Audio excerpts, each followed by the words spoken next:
Justice League Chaos Creator, Rimuru times Justice League, by Yazoo_U. Chapter 3.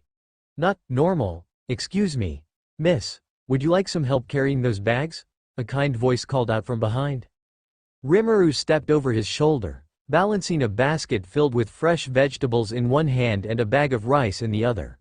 Oh, no need. I've got it, but thanks. The man gave him a sheepish smile before walking away, leaving Rimuru to chuckle softly to himself. Miss, huh? Rimuru thought, shifting the weight of the groceries in his arms. I guess I'm just going to have to get used to that. He made his way to the next aisle, scanning the shelves for spices. It had been so long since he'd done something as mundane as grocery shopping. Back in Cardinal World, everything had been chaos: battles, politics, rebuilding nations, making connections and resolving conflicts. Also babysitting a bunch of world-ending monsters. Here, though, in this quiet city, he could just exist. This feels weirdly nostalgic, Rimuru murmured, picking up a jar of cinnamon.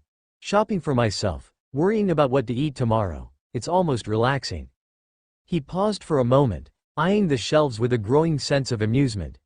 People around him continued to sneak glances, their whispers barely concealed. She's so beautiful, is she a model or something? Rimuru didn't react, letting the comments roll off him. Correcting them felt unnecessary. He wasn't here to cause a scene, and honestly, he'd stopped caring. Let them think what they want. It's not like it matters, he reasoned, placing the cinnamon into his basket. As he approached the counter, the cashier, a young woman with a wide smile, looked up and immediately fumbled with her scanner. Welcome, did you find everything you needed, ma'am? Yep, all set, Rimuru replied casually, sliding his items forward. The cashier's face turned pink as she quickly scanned the items. Why, you have such amazing hair, what's your secret? Rimuru blinked, caught off guard. Oh, good genes? The girl giggled nervously, clearly taking his response at face value. Rimuru just smiled politely, paid for his groceries, and exited the store, leaving behind a trail of admiring stares. As he walked home, carrying his groceries, Rimuru moved at the electronics store nearby. Bright posters display the latest gadgets, televisions, and consoles, including the shiny new PS5. Should I? He argued to himself, stepping closer to the window.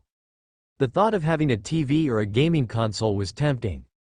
His house was sparse, with barely any furniture beyond a bed, a couch, and a table.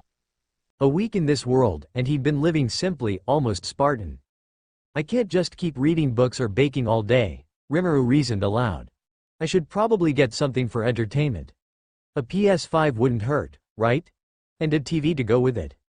He stared at the display for a while, mentally tallying his budget. Maybe tomorrow, he decided with a sigh, continuing his walk home.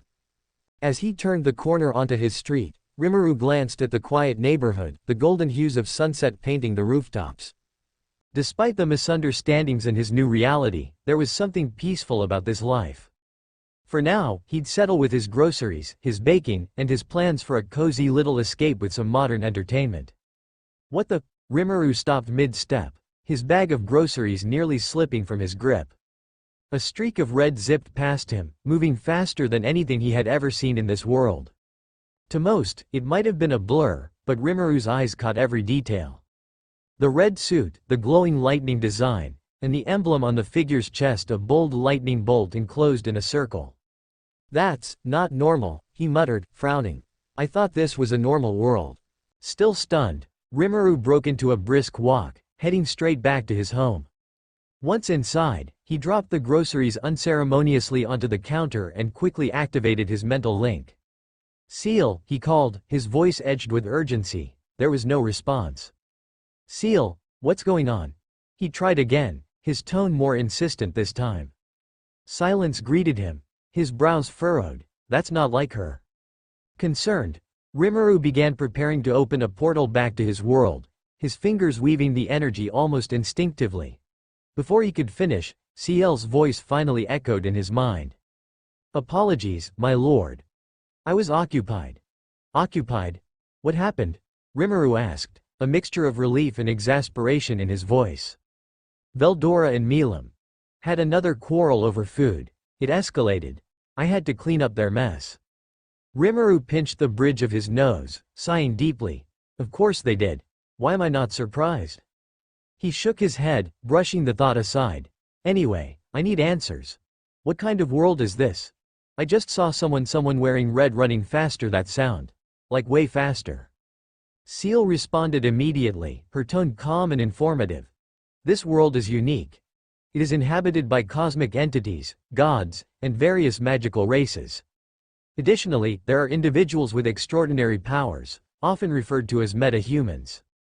Rimuru's face fell. Meta-humans? You're telling me this isn't a normal world? It is more normal compared to your previous existence, my lord, and gods are also quite common here, so you will fit in perfectly, Ciel explained patiently. But, by my parameters, this world is still exceptional in its own way. Rimuru groaned. Right. Your parameters. He slumped onto the couch, resting his head on the backrest as he processed the information. I specifically asked for a normal world, but I guess your definition is a bit loose. If you wish, I can prepare a way to leave. No, Rimuru interrupted, sitting up straight. I've already started something here. I can't just abandon it now. I'll figure out what to do somehow. He bid farewell to Ciel for now and turned his focus inward. Pulling up the Akashic records, he sifted through its knowledge. Information about this world's history and its so-called heroes trickled into his mind like a stream. Groaning at the new knowledge, so much for normal, he leaned back, glancing at the groceries he'd left on the counter.